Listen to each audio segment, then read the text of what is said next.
everybody, whether you're on the East Coast, West Coast, or around the world. This is Coast to Coast. We got everybody in the house. I didn't get the memo to wear red today, but here we are. What's up, guys? It wasn't a memo. It was just a private text message between the two of us. All right. Sorry. Yeah, we're great buds off air. We talk all the time, everything. Perfect. So. Exactly. He felt bad. He wants to try to emulate more like me. Well, yeah, I guess I could just bring up everybody's childhood trauma and the worst thing about them. All the guests fat. Hey, you remember this play from 10 years ago that you hated? Let's talk about it. How do you feel about it now?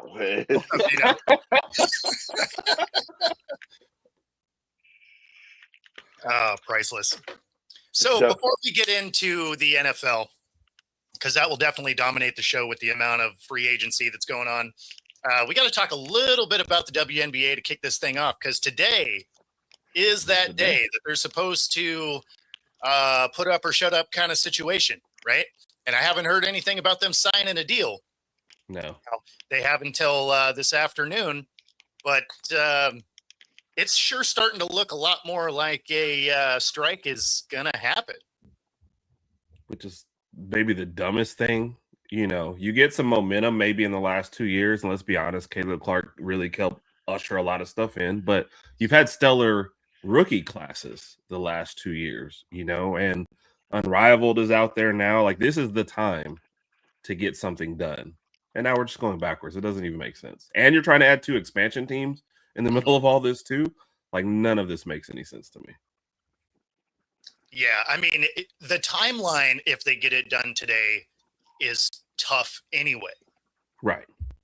So you add the fact that, let's be honest, it does not look like anything's going to happen today. Right. Based on what's come up to this point, I haven't heard anything. That's promising. Right. Now who knows? Maybe they get their act together real quick this afternoon. Who knows?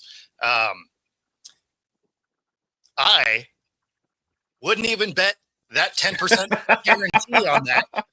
Use the QR code on the screen. You can do a prop bet on whether or not there is a WNBA season this year. But yeah, no, it's I don't know. Everything that I've heard so far, they still sound like they're miles apart. Yeah, no, for sure. I mean, they're still arguing over gross versus net. And that's exactly it. That's the problem. Yep. And they can't get past that point. So I don't even see where the rest of the negotiations even begin. Yeah, no, it sure looks like you're going to be missing sometime this season at a minimum. Right.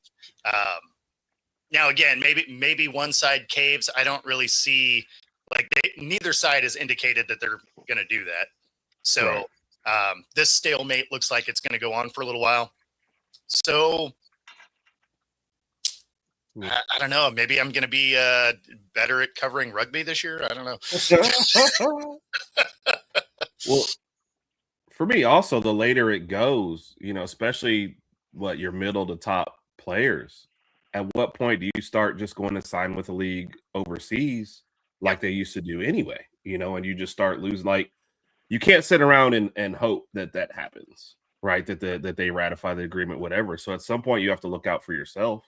So I can foresee a lot of that stuff. The longer you delay, does that delay the expansion, right? You can't necessarily, like, I know stuff has been signed, whatever, right? You can't delay it for a year, but are you going to be in the best position to try and pull off? And then you've mentioned it before, like 90% of the league is free agents, so everybody has to hurry up, sign their people. Then somebody has to draft these. Like, I just don't get the logistics of everything. And it's like you said earlier, they set today as a deadline date. But even after you sign, it takes 2 or 3 weeks to ratify everything and go through all this stuff. Like, you're just So the important dates, right, is so today was the day that they have to, that the Players Association said, hey, this is the day we need something by. Right. So say that goes through, then it would basically be the 31st by the time that contract is ratified, right? And then your April schedule is ridiculous because you have the expansion draft from the 1st to the 6th, the qualifying offers being signed on the 7th and 8th, free agency from the 12th to the 18th, the normal draft on the 13th, training camp the 19th, first preseason games the 25th. So somehow between the 1st and the 25th, you got to have 2 drafts and a free agency period, have everybody signed to play games by the 25th. Right. I mean, good luck. It doesn't make sense. So the way the college to pro season went always with the WNBA, things are already smushed up, and now it's even worse. Like, you're sitting there trying to wonder if you have a season, you can't get your last bit of scouting in if you're running around doing all this extra stuff. Like, I don't get it. And like I said in the beginning, all the momentum they kind of had going into this, and old guard versus new guard, there's like a lot of potential good storylines for this season. And now we've just made it versus a, players versus management kind of thing. And it's just bad for the game. Mm-hmm. No. And I don't even know who I agree. I mean, I get what they're, wanting, obviously, with, gross versus net and all this stuff. But I don't know. It just feels like I think they're trying to leverage like the Caitlin Clark stuff and the Unrivaled to now make their stand right now. But I just don't know. No, it's Arena One. Yeah, so I do actually cover Arena One already. So my April, if these guys were to actually figure this out, would be stupid, because it would be the NHL, Major League Rugby, Arena One, and the WNBA. They all have overlap in April. So if I randomly am not alive anymore in May, it's because my wife killed me because I was never at home. Wow. Well, at least you were always moving, so it was tough for her to get you there, right? But she knows where I'll be. That's the. Oh yeah, true. Good luck to you, Bo. I know the thought of me and Philly having to do the show by ourselves, though, we'll protect you. We'll make sure that you're here to stand between us. So yeah, the Rags and Pags show that'll work perfect. I mean, I like it. You're probably talking about a ratings bonanza. Like, I'm tuning in for that. So turned off Get Up to watch us. See, I like it, Jamie. Yeah. Welcome in. But like, realistically, what if they do strike? Like, what does that do for the WNBA? What does that do for the league? So it hurts. I just can't see this. It hurts the league way more than it does the players. Right. Because the players have started their own leagues that, Unrivaled just had their championship. And, the ratings for Unrivaled was actually great.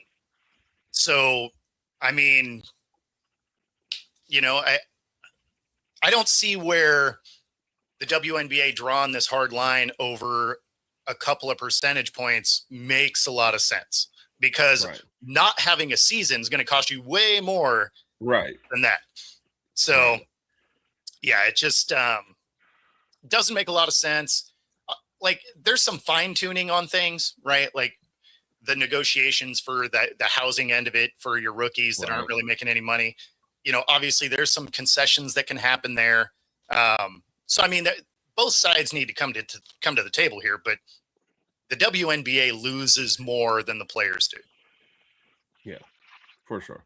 And that's why I said they'll find other things to do, especially like your top end players, they'll sign somewhere else. And a lot of them are making as much, if not more, than you can make with the WNBA over summer. Russia was giving out big bucks back in the day for WNBA players. So there's plenty of other leagues. There's plenty of overseas stuff. So they'll figure something else out. But I don't know. This is the worst timing that I think I've ever seen. I just like that the WNBA is PAG's NHL. Just quiet. Well, no, because first off, I'm reading to see exactly where they're at with things, and it's likely going to get extended till Friday. Yeah, is my expectation that they're going to extend that deadline some. I was just reading how Caitlin Clark is like, listen, why don't, instead of them faxing over offers or emailing them over, why don't they get in a room together? Yeah. And when your top player is saying, maybe we should all sit down and talk this out. The fact that that's not been done tells me exactly where they want this to be in the first place. Yeah. And the worst part about it is that not only is it going to affect the WNBA in a real sense, in terms of, if the deadline passes and goes and what have you, it becomes more a matter of what's going to happen when they do get it ratified and they do figure this all out, or if they don't, then what happens to all that money that all these networks put in? Because these networks, you have to plan this networking stuff. Like, you have to get this all together. This is programming that they are expecting. Now they got to scramble to fix that.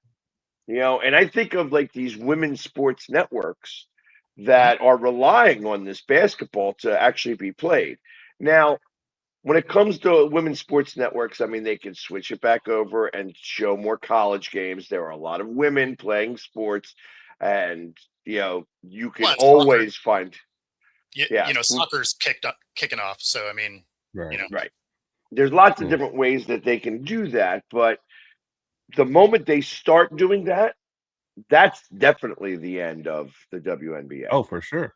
Yeah. And they've already planned that ESPN Women's Sunday. That's why they're moving stuff off.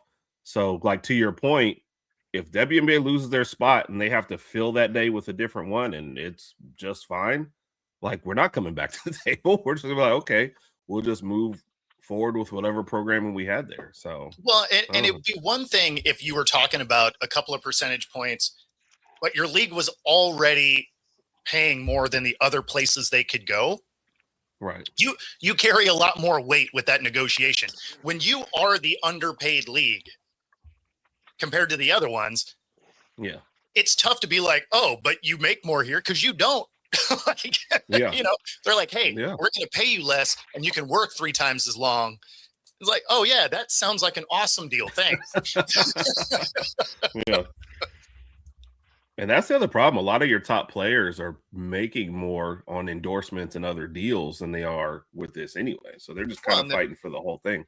And they're making more in the other leagues. Like that's the biggest issue is the overseas stuff pays similarly. Oh, for sure. And then Unrivaled pays like double.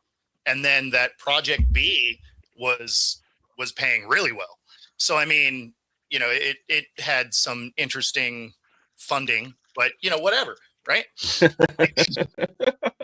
the money comes interesting in. Funding is not really a bad thing in the United States. So it, I don't know. They don't have the negotiating power that I think they do. Like, I get that it's the WNBA and it has that prestige to it because it's viewed as the top league. But, it's kind of like when people are like, hey, we're not going to pay you money, but you're going to get exposure. You're like, yeah, you know who doesn't cash exposure checks? All of my bills. Like, so you're going to get exposure. Exactly. Like, that's cute. But you know what actually helps me out is those little green pieces of paper. I start to wonder how much it hurt when Collier came out and said, like, this is basically what the commissioner or whatever said about everybody, and that, Caitlin Clark needs us. We don't need Caitlin Clark. And, basically to end the season, you just wonder how much of this now is pride stuff versus, because like what Pat said, like, they won't even come to the table to talk to each other in person. Is this just feels like it's way more personal than business at this point. Oh, it definitely has some of that. Yeah. There is no question. They hurt each other's feelings and they're kind of doubling down on it, right? Which is a great negotiating contract, but at the same time, they have, even if they wait till Friday, I still feel like they're too far away to get that done this week. Yeah. I mean, if you're squabbling over net versus gross, like, that is a huge number. Yes. At least it always was with my businesses because my net was generally gross. Right. It was How long nuts. have you been waiting to make that joke? How long? You know, not very, because it bums you out a little bit when you're looking at your net and you're like, oh. Like, hey, little buddy. I'll go get myself a slice of pizza. Yes. Yes. No. And No the extra harder cheese. the harder part about that is that we don't understand even the semantics of the numbers. Like, For sure. so just to give you an idea, the WNBA, the league itself, is offering 70% revenue share. Like, it's like 70% of the gross, you know what I mean, whatever they make. Where the league is asking, or the players are asking for 28% of the gross. Yeah. Yeah, like, so it's like the 70% of the net in comparison to 26 or 28% of the gross. Right. How far away is that? So Is the the article league I read not said making 15%. that much money? Yeah, the article that I read, and I haven't dove into numbers, so there's just article, but it said that was like a 15% difference in what your numbers were. So, which is significant. Yeah. Yeah. And then of course they keep pointing out the NBA gets this, and the NBA. I just don't think that strategy is working for them. So the reason why you go after the gross is because if you're a smart business owner, you manipulate the net, right? The gross is the revenue that comes in. The net is your profit. But if you're a smart business, you manipulate the profit. Like you buy things. And so you never want to revenue share the net, because if you have smart people up front, they're never going to make money. Especially when they have to start sharing it. So that's why you always go after the gross, because then it's like, well, I don't care what your profit is. This is the money coming in. We want a percentage of that. And so I get why they're like, oh, no, you can have 70% of the net because we're never going to show a profit again. And that's what I feel like. All of a sudden, I bought myself an extra car, and somewhere in the line item, it's like a business expense. And this is the 15th jet for the WNBA. It looks crazy. So, no, I get why they are. I just, I don't know. They always try to compare themselves to an NBA, and I just don't know that that's like, I get it, but one of those is making a lot more money. The thing is it doesn't matter the volume of money you're making, because you're talking percentages. So if you make less, you make less, right? So it doesn't matter if one is wildly more successful. That just means they make more because the percentage is on a bigger number. But if your number is smaller, your percentage, incidentally, is smaller. So, I mean, you can't really compare apples to apples in that way. It's like, yeah, okay, their number has an extra zero behind it, but that doesn't change what percentages mean.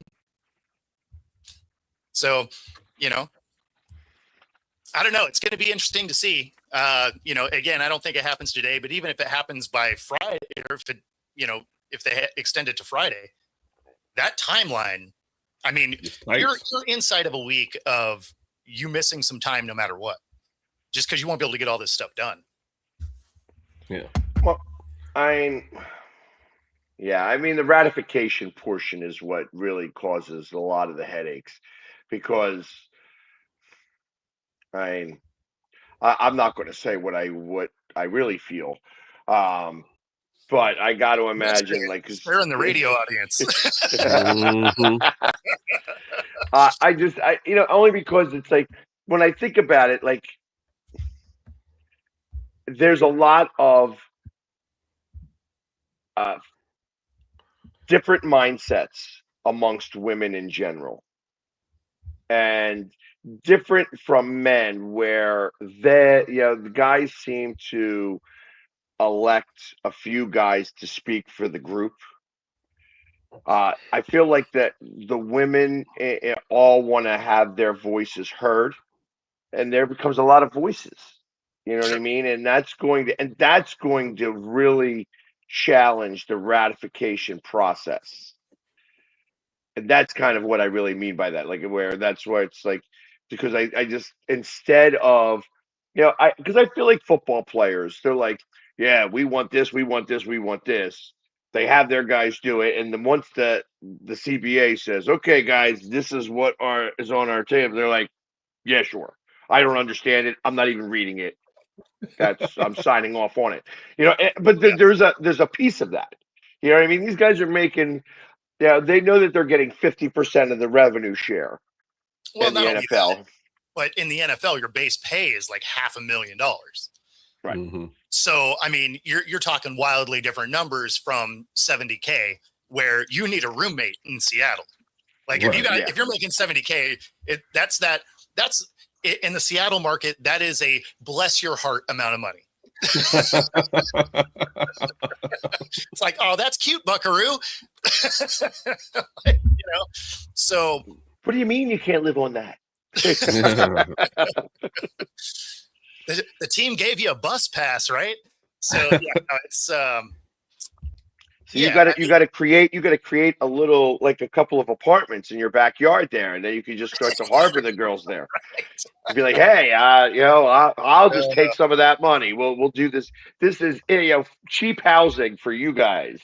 Exactly. Set up a basketball court for you to practice. Yeah, no, it's and I think that plays into some of it, right? When you got these guys that are like, yeah, I don't know what I'm looking at. The rookies are getting what $600 and some $1,000, right? And then your veteran minimum is like $1.5 million, right? So I mean, yeah, you're doing fine in the NFL even if you aren't paying attention. Whereas this is a huge negotiation for the women in this one because they largely haven't made a lot of money yet. Right. Oh. Well, I wish them luck. Yeah, no, I'm with you. I mean, it's obviously something I've been watching a lot because I'm curious if I'm going to have to drive the Climate Pledge a lot more. But as it sits today, no.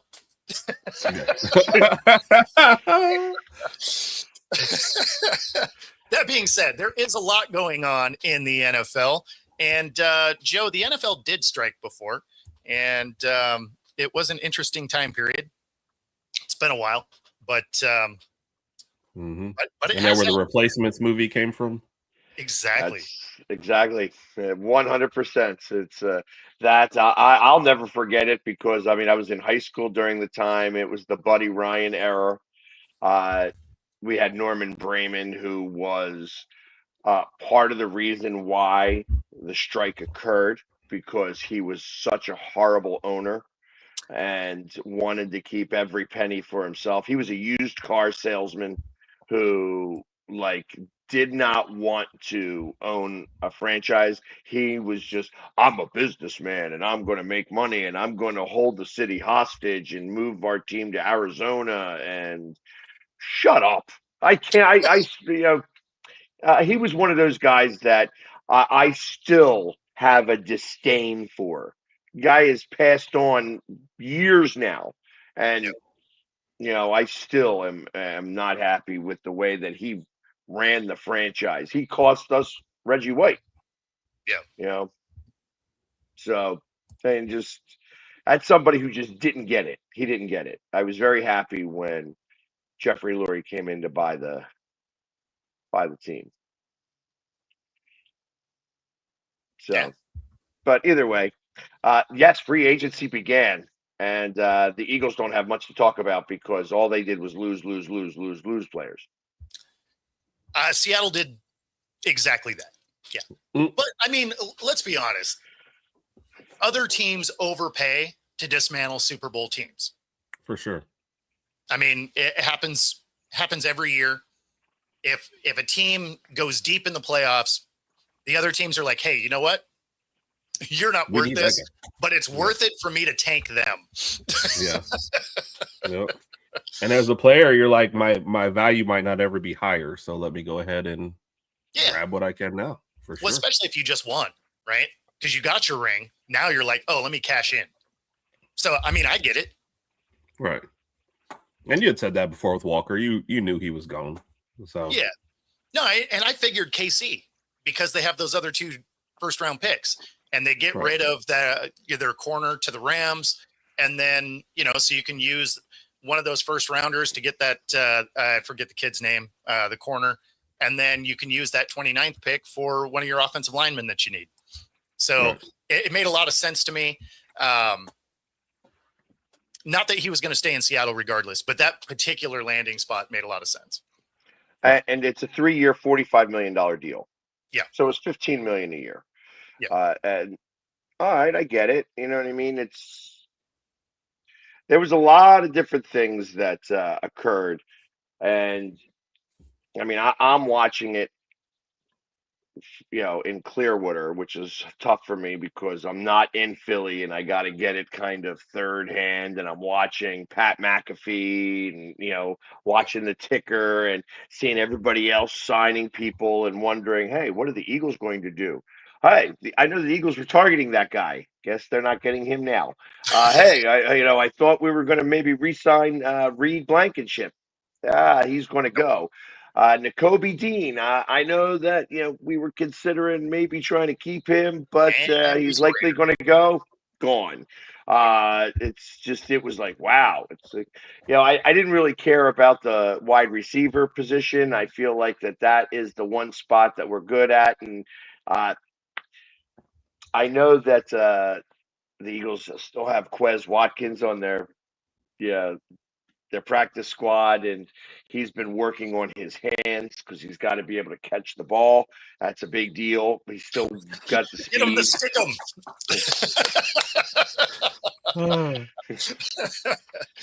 Franklin, you're going to catch the ball. Say that you understand. What are they going to do? Fire you? Yeah. No, it's love that movie.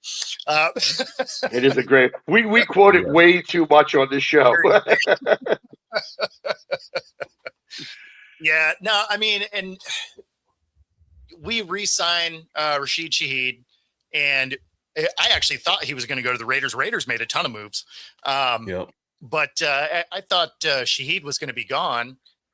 They end up giving him some real money.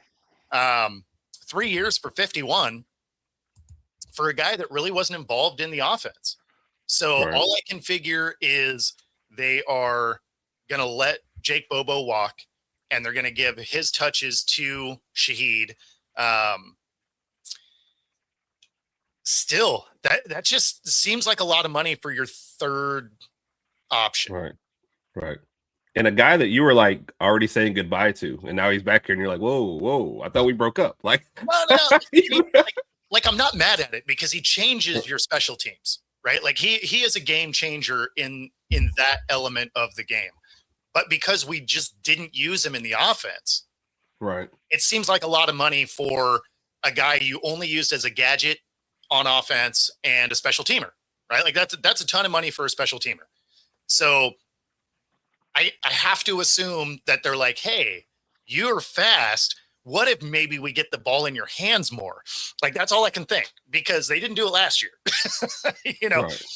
So, I think he only had, a few hundred yards receiving for the year because he was just primarily used in, special teams. But I don't know. We'll see. We'll see what this shakes out to be. But that's really the only guy we retained. We lose Maffei, we lose Walker, we lose Kobe Bryant. A lot of our free agents all left. And again, they're going to get way more money going other places. Kobe Bryant joins. You did re-sign Joby. Joby, whatever his name is. And a pretty good deal on his part. I mean, I think it was like $16 million guaranteed. It's $8 million a year, so they guaranteed for 2 years. He's got it for 3 year, $24 million. Drake Thomas is a 2 year, $8 million, and so obviously they stay cheap because you always are talking about that they don't like to spend money, and those two deals are not a lot of money. the $51 million deal is odd. Now, I understand that wide receivers are making more money. And I get it that they don't value the running back position financially the same way that they value wide receivers. Yeah. That being said, it's interesting that the running back position is what got you guys really to the playoffs, was the position that really solidified. I mean, you got NJB or NGB that was great for you guys, and is going. He's getting paid because of that. Sure. So obviously, him catching the ball all the time, because that's really who you threw it to. You didn't really throw it to anybody else, and your running backs. Yeah, Jason running back. He's going to make insane money, but Seattle's going to pay him. Hasn't he already come out and said, "I want to be the highest paid"? Or is that just like a given? But absolutely deserve though. I mean, that's the thing, right? Like you lead the league in receiving. You've gotten better every single year.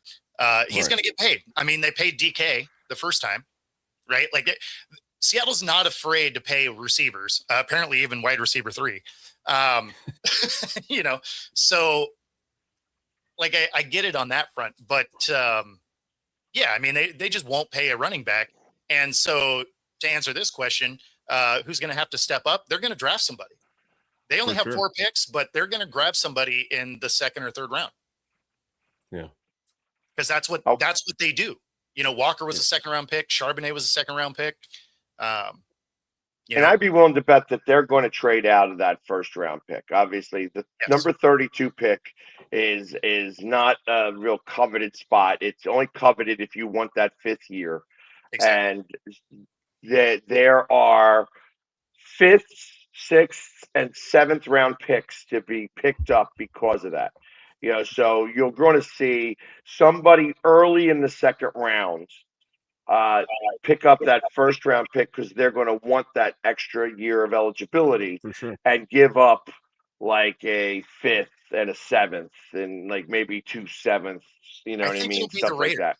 I think the Raiders will jump up to grab Seattle's 32nd spot there, to grab another offensive lineman, have that 5th year of eligibility to it. Oh yeah, that makes sense. Yeah. That because they're only sitting. I think they're the 5th pick in the 2nd round. So if Seattle were to get that one, that's probably where they draft their running back, because I forget what their other 2nd round selection is, but I think it's kind of middle late, something like that. But I could see them grabbing a running back somewhere right there in the middle of the 2nd round, because there are a couple of good running backs that fit a running back by committee system. And plus the fact that you only got one going in the 1st round, you're just like, I have my choice of like, here's 3 guys I like. I'm going to get who I like still. So no, I get why they do it now with running backs. Yeah. The kid out of Penn State, and then there's another kid out of the UW. Both of them fit our system really well. And both of them will be available middle of the 2nd round. So I would not be shocked if that's the route they go. They're both hard runners. They have good hands. The kid out of Penn State, I think, put up like 1,300 yards this year. So it's I will be shocked if they don't draft a running back. So I agree with you. The Dolphins. So the Raiders do have 2 1st round picks, and then their 2nd round pick is pick 36. Sorry, Philly, go ahead. My bad. The Dolphins signing Malik Willis. Yep. He'd been linked there for a while, though. Well, he's been linked in a lot of different places. I thought that there was the Falcons maybe had a little bit of interest. The Titans, were back on it and stuff like that. And I don't know. Is he really the quarterback that's going to lead Miami? No, but he is the guy that can win you some games, and they can't afford anybody that's high value because they have a $99 million cap hit from Tua. Yes. Yeah. So, I mean, you don't get your pick. You get, you'll do. Like, yeah.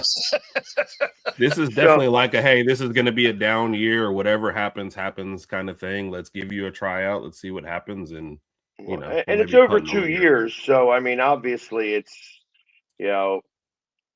$49.5 million each year for the next few years. And of course, he's going to go to the Falcons, where, Yeah. I mean, is he going to challenge for a starting position, or are they going to give it to him? Well, no, I think what it is you have two quarterbacks that can survive 8 games. So between the two of them, you got most of a season, and then you throw your third stringer out there. Are you doing them 4 and 4, or are you going to go for the whole 8 and then the last 8? Like, what's the strategy here? It's injury decisions. So it's like it's going to be Penix for like 5 weeks, and then it'll be Tua for like 3, and then be back to Penix for 1 or 2, and then back over to Tua for like 3 or 4, and then at that point it becomes a who's playing better, because they're both going to stink. Yeah. You know what I mean? It's going to be who's available at the end, right? Like you're just like, okay, let's see. We're actually going to sneak into the playoffs somehow. It looks like, wow, who's our third stringer? Yeah, you're starting in the playoffs because neither of our starters are good. Yeah. But at that point, they have to go get Dylan Gabriel and just keep it all left-handed. There we go.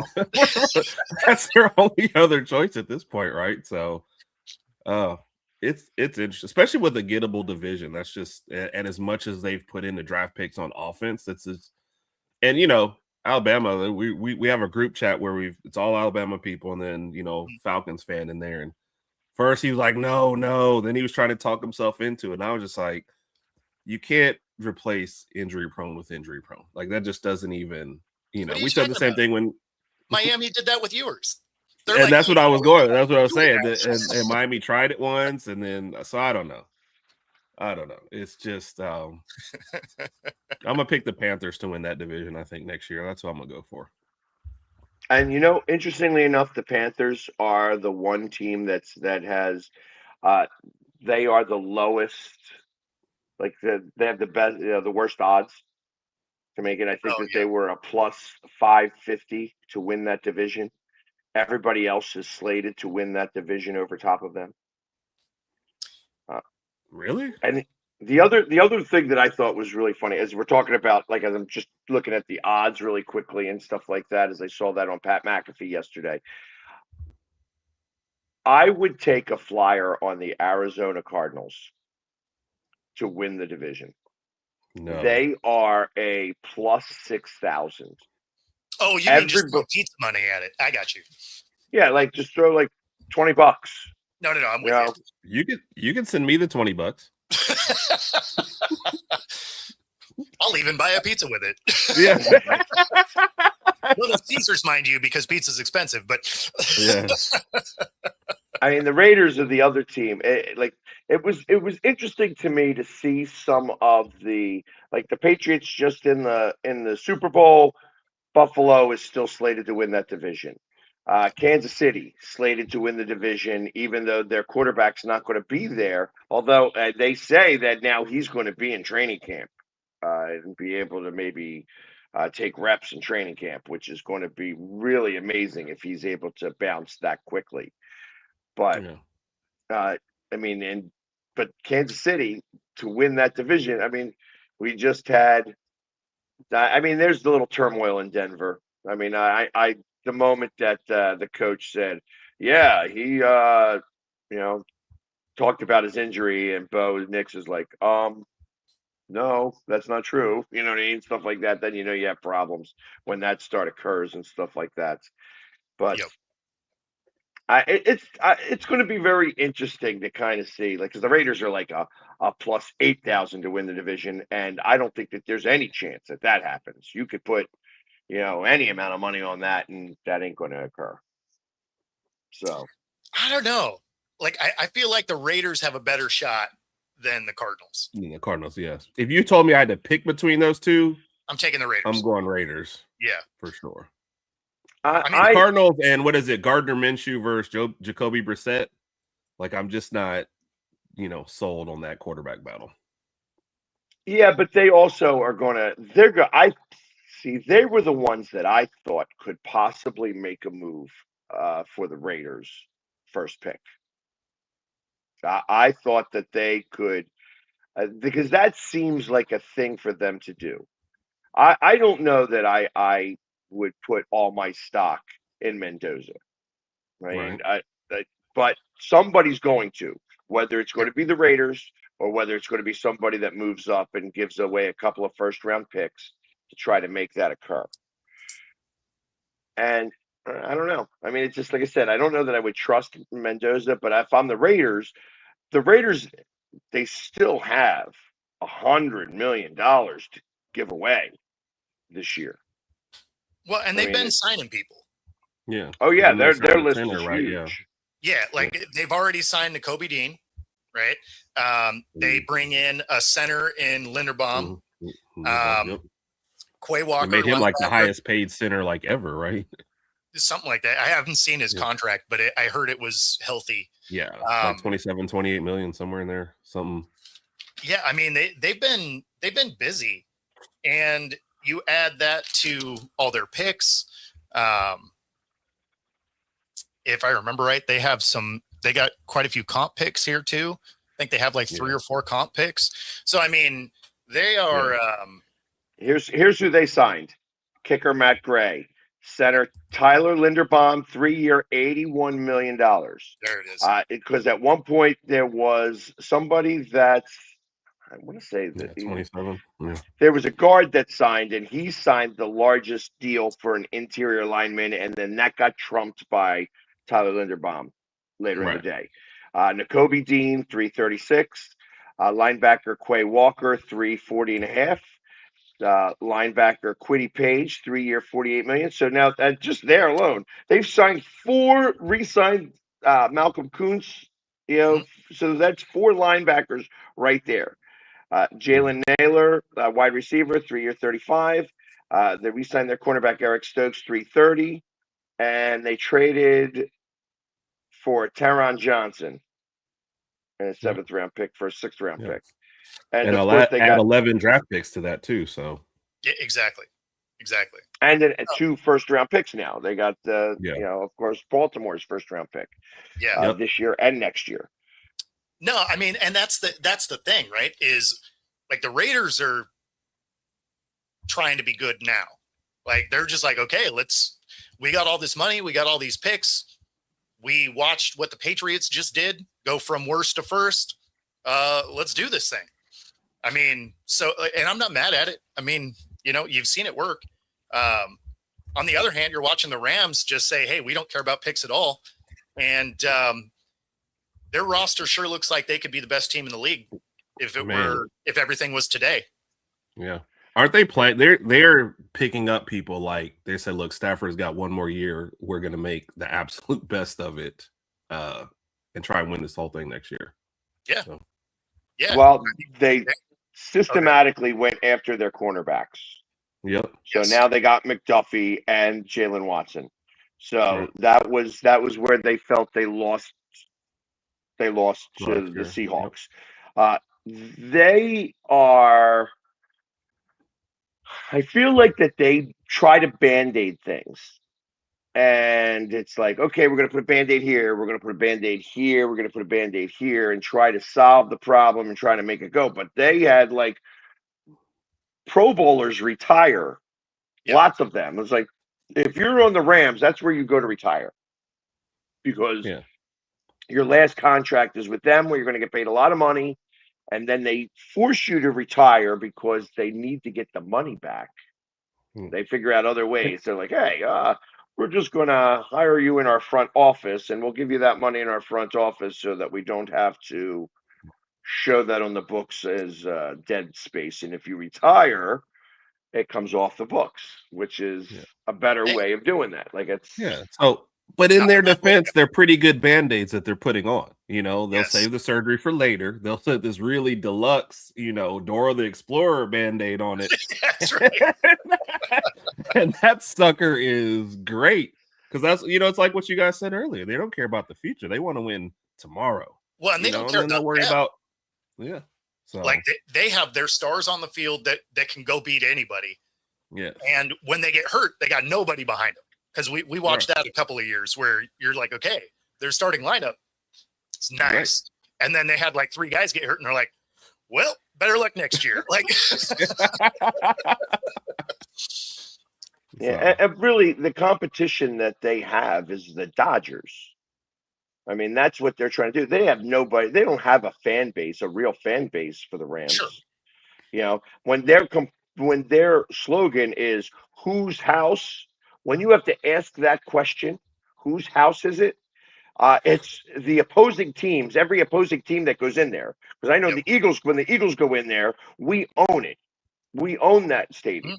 You know, it's so when you're asking whose house, it's everybody else's house. That's what the problem is. Well, yeah. See, that's the thing is, it's actually the opposing teams walking in. They're like, "Whose house is this?" Like, I mean, we lost to the Chargers this year. It was the first time that we've lost in SoFi in 6 attempts. So it was like, hey, we're 5-1. That's not too bad. And every time we go there to play the Rams, we beat them. Yeah. Sure. And for some reason, McVay is he's got a mental block about trying to beat us. He just can't do it, you know, to the tune of 2 blocked field goals to give it up. Yeah. Yeah. Was there any surprise, Travis Kelce? I was surprised that I was a little surprised he stayed with KC, just because of what this team is likely going to be. Right. With Mahomes being out for at least until week 4. And even if he is back by then, he's not going to be right until halfway through the season. Right. So to go back and I don't know. I mean, unless you're just trying to get your, receiving record, right? A yardage record, but that's going to be hard to do without a quarterback. Right. And he's still going to have to play for almost 2 years to be able to get that. I kind of thought he was going to take a real look at the Giants. Because, I thought so too. You know, there's enough other stuff going on there that I thought that would have been a good fit for him. His decline at the position wouldn't hurt as much with the other talent that's there. He gets a $12 million deal. That's relatively cheap, when you think about it. So I kind of thought he was going to be a Giant. For him to go back to KC, I don't know. It just didn't. It doesn't move the needle at all. But it was. I don't know. It just. I don't see the point of it unless you just wanted to play football, right? Right. And you don't even know who the quarterback is to start the year right now, right? No, not really. Well, that's why the report came out that Mahomes is going to be in camp and he's going to be taking reps in camp. That he's bounced, like that. There's been a bounce, and listen, only because I know from personal experience now, like a lot of these guys have started to go overseas or down south and to start to get these, stem cells and things like that. And it really is creating revolutionary repairs to a body that gets beat up, and it's like that so much so that it's becoming a big deal. Like that, hey, you know what? Here's what we're doing. Right after the season, we are going to go down to Costa Rica or Colombia, and we are going to go get the whole thing. We're getting a rewash, and it's 2 weeks, and guess what? You come back feeling like a brand new person. Yeah, I mean, honestly, if I was making the kind of money they are, I would do it literally every year. Yeah. Right. As soon as the season's done, I would do it on the bye week. Yep. I'm doing it on the bye week and get the 3-day. Hey, I'm here for 3 days. I'm relaxed. Ooh, yeah. Ooh. Feel that. I mean, I got an elbow that hurts right now. I was just doing a wave runner yesterday. You know what I mean? It's like yeah. So, I mean, there's a lot of different things that are happening. So, that being said, I feel like that it's possible that he could only miss like 2 games. Which is instead of half the season. If he's back that soon, obviously that changes stuff, right? Yeah. And if he's going to be taking those reps, I mean, it's encouraging. That being said, we've seen other people with this injury. They still didn't look good that first year. That first year back still wasn't right. Right.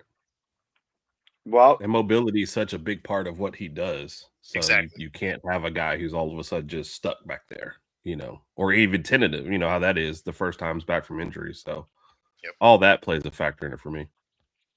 And then, like you said, with Kelsey, this, again, his last year, you're trying to make the best of it. But I wouldn't have been surprised. It has to be for the records, or like you said, I guess just the absolute love, because you've got enough other stuff going on. Like, he doesn't need this at all. So, Oh yeah, like his after football stuff is set, right? Like they've already said they'll give him a spot in one of the booths.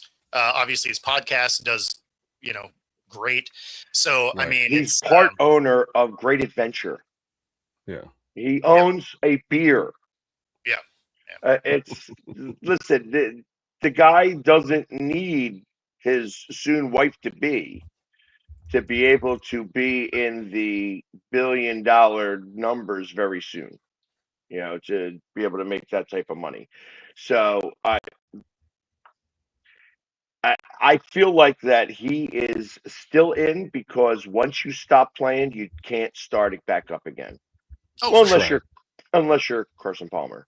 But short of that, it's like or not Carson Palmer. What's his Philip face? Rivers, yeah. I knew, Phillip I knew Rivers, you yeah. meant.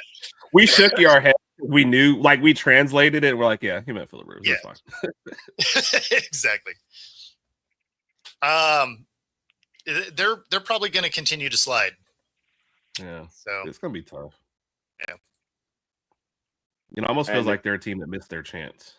They are. They had a couple of bad decisions in the playoffs that hurt them, but they had their opportunities to go get it done. So now they're paying people, and that's the good thing about the NFL. Outside of a couple of franchises that can't figure anything out, that cap gets you. It brings you back down to earth. And, the Lions missed their shot.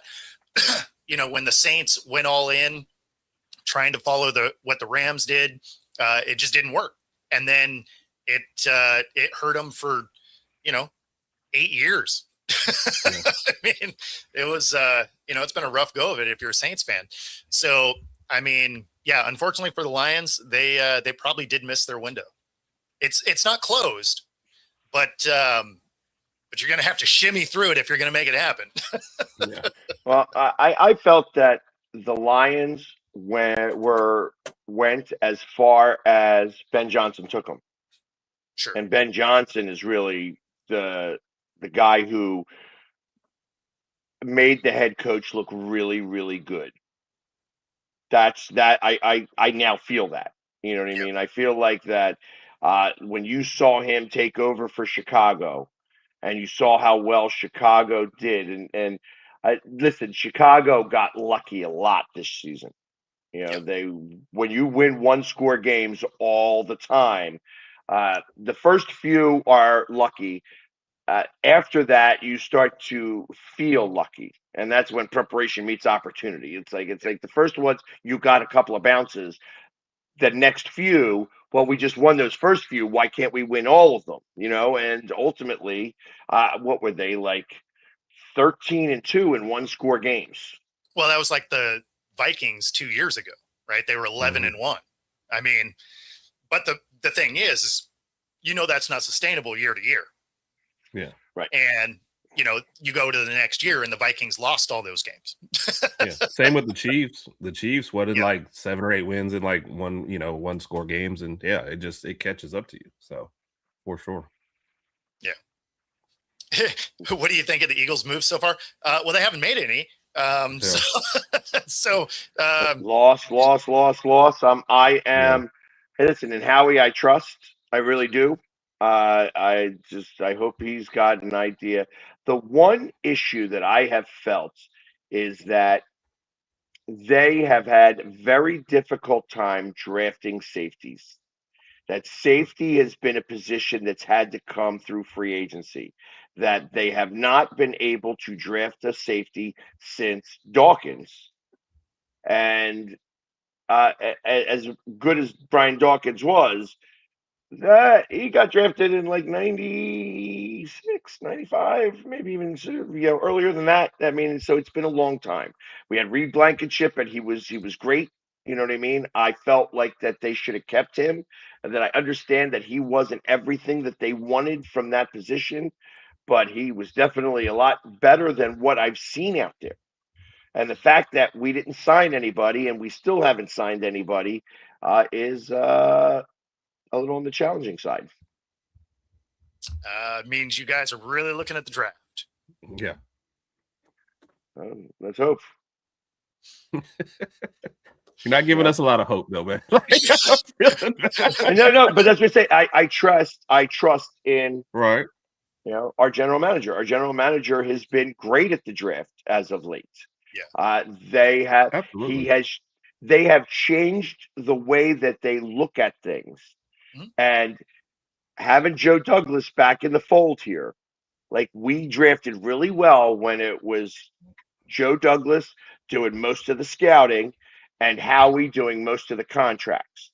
And obviously Howie has a lot to say because it's Howie's butt that's on the line. But when he has Joe Douglas here, he does great. When Joe Douglas, the first year Joe Douglas went to the Jets, that was when they started to take wide receivers that weren't doing very well, in their first couple of picks, first round picks. So I like and I trust, and I got to, because we have been a great team over the last 10 years even. Yeah, I mean, that reworking of what you said sounded a lot better than the way you initially said it, because it sounded like it needed the Eeyore soundbite of "not that it matters anyway." Like, well, yeah, but it's hard when you lose guys that have contributed to championships. Absolutely, and that's what's going on. It's just like, I understand why he's doing it, and I understand he does not want to overpay for a guy who doesn't have all the tools. Like, Reed Blankenship, I think, got signed for what, $30 million or something like that to the Raiders? Not Raiders, Houston. Let's see, what did he get? 3-year, 24 and 3/4. Yeah, so obviously $8 million a year, I didn't think was that heavy of a signing. You know what I mean? But the fact that he must have wanted to go, and he's with Houston, and Houston's making some moves.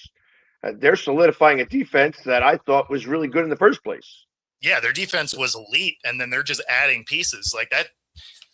They're not messing around. They're trying to. They're definitely trying to dominate that division. Well, they better start figuring out their offensive line, though, because you cannot have your quarterback give the ball away 8 times a game and expect to win. Yeah. Dang, Joe. Well, he's a Cowboys fan, so that makes sense. That being said, that does get it to the top of the hour. We appreciate you guys playing along with us today. If you're watching on YouTube, be sure to like and subscribe. Helps us bring our stuff to you. If you're listening on the radio, stay tuned on ICU Radio 97.3. Some smooth jazz headed your way. Coming up next. We'll see you all tomorrow. Take it easy, everybody. Peace.